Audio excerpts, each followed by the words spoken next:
আপনাকে সাধারণ ক্ষমা হিসেবে ক্ষমা করা হবে, যাতে আপনি ভবিষ্যতে ভালো হতে পারেন, ভালো প্রজন্ম তৈরি করতে পারেন, এই সুযোগ আপনাদেরকে দেওয়া হবে। অতএব কোন প্রকারের মাদক এই অঞ্চলকে চলাফেরা করতে পারবে না। এটা আপনাদের ব্যাপারী ও তেরো সম্প্রদায় ও হিন্দু সম্প্রদায় অনুরোধ, কেউ যদি নোট দিয়ে এই এলাকা বহন করেন, যদি ধরা পড়ে তেল কালার ক্যাপ্টেন এলাকা ধরা পড়ে, তাহলে আপনাদের সতর্ক করবেন, তাহলে সব কঠিন শাস্তি দেওয়া হবে। তাই এই সতর্কবাণী অবশ্যই আপনারা মনে রাখবেন। আজকে আমাদের আগর গণত উপস্থিত আছে, এর সহ তেলকারা সহ কোন তথ্য দিয়ে এলাকা বিক্রি করেন, তাহলে আপনাদের বিরুদ্ধে কঠিন ব্যবস্থা নেওয়া হবে।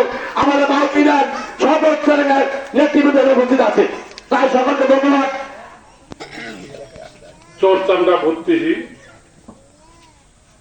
যারা আছেন মাদক সেবী, এই মুহূর্তে মাউলিসারি, এই প্রতিবাদ্যকে সামনে নিয়ে আমাদের আজকের এই পথসভায় উপস্থিত আছেন বিএনপির সেক্রেটারি সভাপতি, জামাত ইসলামের আমির, নায়েবে আমির, সেক্রেটারি সহ ছাত্র শিবির, ছাত্র দলের সেক্রেটারি সভাপতি এবং ছাত্র দলের যুব দলের যারা সেক্রেটারি সভাপতি আছেন, সবাইকে সালাম জানাচ্ছি। আসসালামু আলাইকুম ওয়া রাহমাতুল্লাহি ওয়া বারাকাতুহু।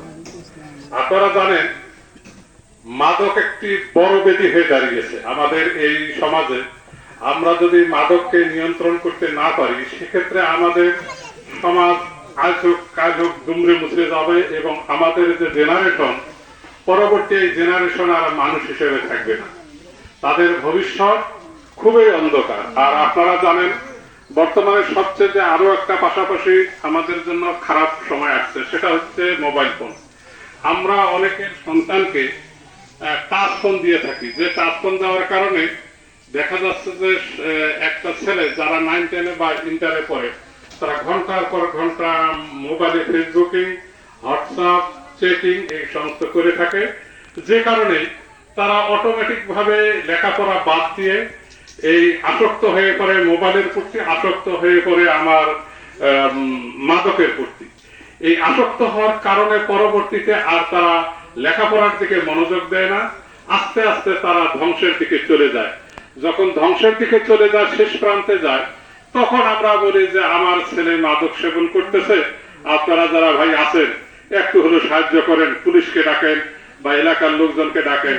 কিন্তু এটা তো আপনার আগেই সচেতন হওয়ার কথা ছিল যে আমার ছেলেটা আজকে যে লেখাপড়া বাদ দিয়ে মাদক সেবী হচ্ছে, এক স্থানে না থেকে অন্য স্থানে ঘন্টার পর ঘন্টা বসে থাকতেছে, ফেসবুকিং করতেছে, চ্যাটিং করতেছে, হোয়াটসঅ্যাপে বিভিন্ন জায়গায় কথাবার্তা বলতেছে, যে কারণে এই ছেলেটা তো লেখাপড়া আর করতেছে না, লেখাপড়া না করে কুকর্মের সাথে লিপ্ত হচ্ছে। এই লিপ্ত হওয়ার কারণে দেখা যাচ্ছে যে এক সময় আর তার ভারসাম্যই ঠিক থাকে না, তখন তারা চলে যায় অপকর্মের দিকে। যখন টাকা পয়সা পায় না, তখন চলে যায় যে কোথায় কি চুরি করবে, বাবা মার কাছে টাকা পায় না, চুরি করা শুরু করে। চুরি করে এইভাবে চুরি করতে করতে এক সময় তারা আবার ধর্ষণের সাথে জড়িত হয়ে পড়ে। তো এ কারণে আমরা এখন থেকে সচেতন হব, আমার সন্তান, আপনার প্রতিবেশী যারা ভাই ব্রাদার আছে, তারা যেন কোনো অবস্থাতে মাদকের সাথে জড়িত না হতে পারে। যদি মাদকের সাথে জড়িত হওয়ার আগেই আমরা যদি সচেতন হই, সেক্ষেত্রে আমি মনে করি কোনো অবস্থাতেই মাদক সেবন করতে পারে না। কারণ মাদক সেবন করতে গেলে একটা সময় লাগে, একটা স্পেস লাগে, যেখানে একটা সময়ের ব্যাপার।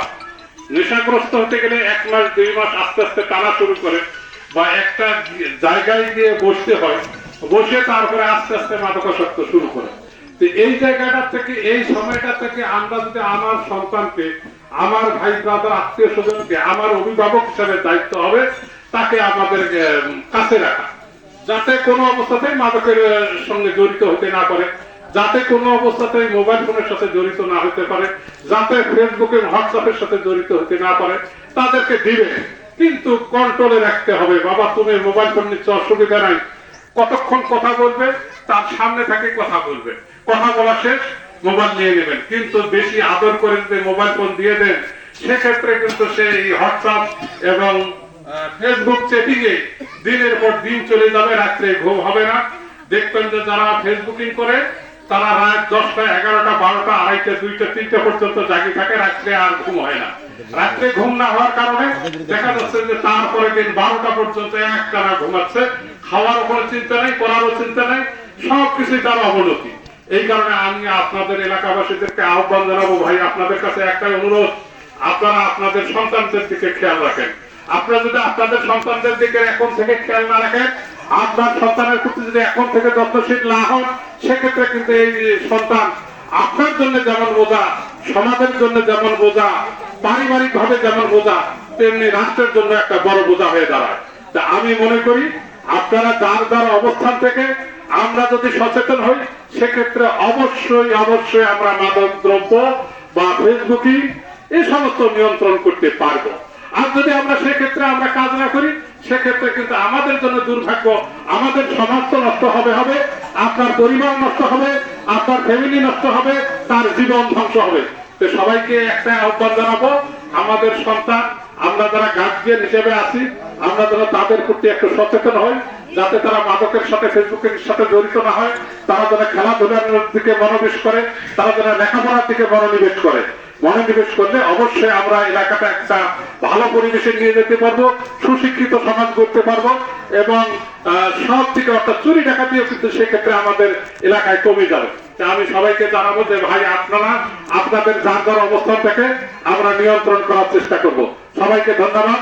আসসালামু আলাইকুম। পরে কথা হবে বাজারে।